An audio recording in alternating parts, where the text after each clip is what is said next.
Good morning. Welcome to Agribusiness Coach Consults. So today we are planting our new cucumber farm. You see this section is a new farm.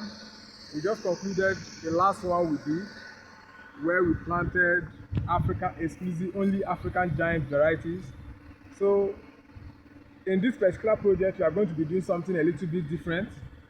Here we have Nanga cucumber, Nanga F1. This is a hybrid cucumber, it's a dark green variety, you see. And this is African giant F1. Now I'm going to be saying something about these varieties, okay? Their flowering habits. This African giant is a monoecious variety.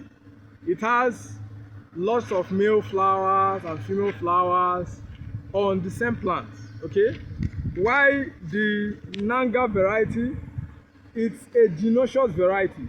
Gynoecious means it produces predominantly female flowers. You know, it's the female flowers that turn to the cucumbers. When the female flowers are pollinated, it now grows out to be the cucumbers that we'll consume, okay? Then the Nanga, just like Murano and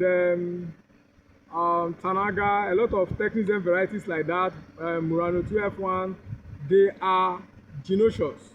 Why this African giant is monoecious? I said earlier, it produces male and female flowers.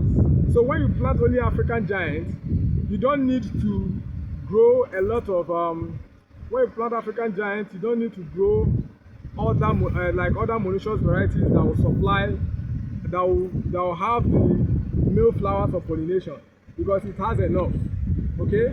Then for the gynoecious varieties, you have mostly female flowers. So imagine having a lot of female flowers in a particular location and there is no male flower that will provide the pollen for pollination. That means the female flowers will just be there, they will dry up and they will eventually fall off, okay? So that is why when we are growing varieties like Murano 2F1, the Nanga, a lot of varieties that are gynoecious, we attach a monoecious variety. We grow some monoecious variety around so that it will pollinate the predominantly female flowers. So, but what we do, this variety African giant produces in like 42 days. In 42 days, it starts, you harvest in 42 days, 40 to 42 days. While the Nanga, you can start harvesting from 35, 36, 37 or 38 days. That means this one is earlier. So what we do, we plant the African giant first.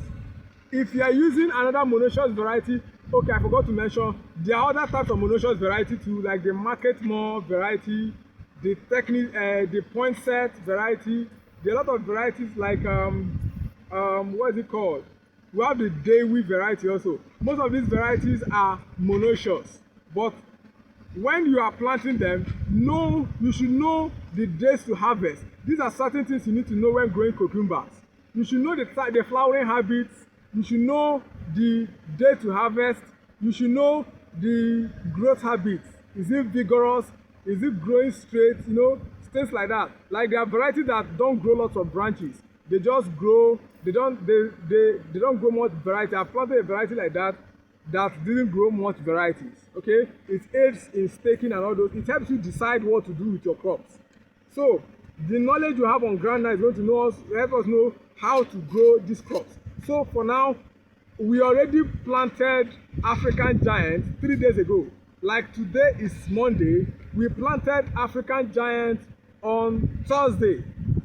We planted it on Thursday. We are giving it 3 days before we plant our Nanga, which is a gynoecious variety.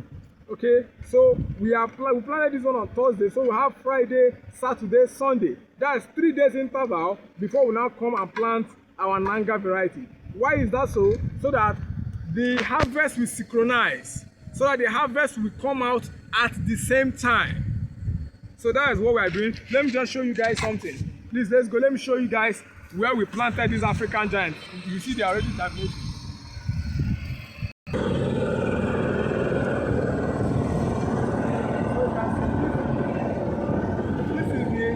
the African giant cucumber that was planted 3 days ago. You see, they are already germinating.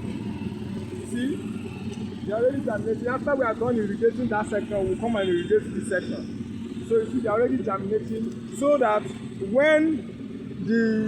by the time we now plant this one, their harvest will come out at the same time. The harvest will come at the same time. The flower of this one, of the African giant that was planted, will come out early enough so that by the time the female flowers of the Nanga that was planted is coming out, by the time the female flower is coming out, the flowers will be available so that when pollinators come, they will see enough pollen that they will move and use to pollinate the female flowers from the Nanga. Then the African giant will still give us its own harvest. The Nanga will give us its own harvest. So when we harvest, we'll have a massive harvest. So let's go. Now this is it. We are going to open our Nanga variety, and we are going to start planting. See, this is the variety. Most technism seeds are treated with active blue now these days. See, it is treated with active blue. It is a seed treatment, fungicide and insecticide. Okay. Okay, now we are going to be planting. I'm going to show you guys how we plant. But before we proceed, I will need to mention that we sell and supply drip irrigation materials like these ones. We have them in stock. We have a lot of them in stock, and we sell seeds, tomato seeds, these cucumber seeds. Like, we sell them. We sell agrochemicals. So if you want to buy from us, you can always send us a DM. Okay, let's get on with it. So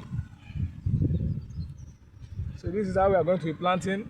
Because of the wide spacing, interrow spacing, and this drip tape is a double emitter drip tape, we are going to be planting 2 seeds per hole. If you have noticed the African giant you showed that was planted, there are certain rows that will have double drip lines per bed. We planted that one on each emitter. So all these things are science and art of crop production. So when you learn them, you know when to plant one, when to plant two, to maximize your space, to utilize your space very well, and make sure you space out your crops very well.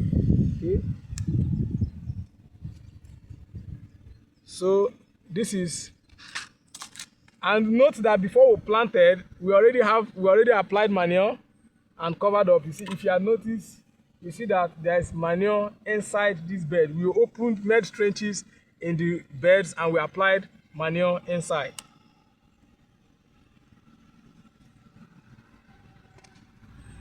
So that's how we do it. Please make sure to follow us.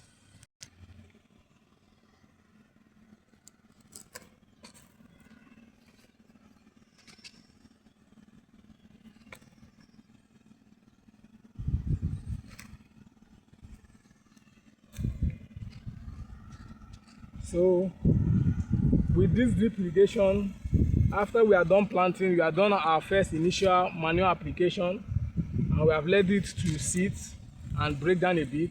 With this drip irrigation now, we are going to be applying every of our fertilizer via drip irrigation. We are not going to be doing any bending down again. Okay guys, thank you guys, and God bless you. See you on the next one.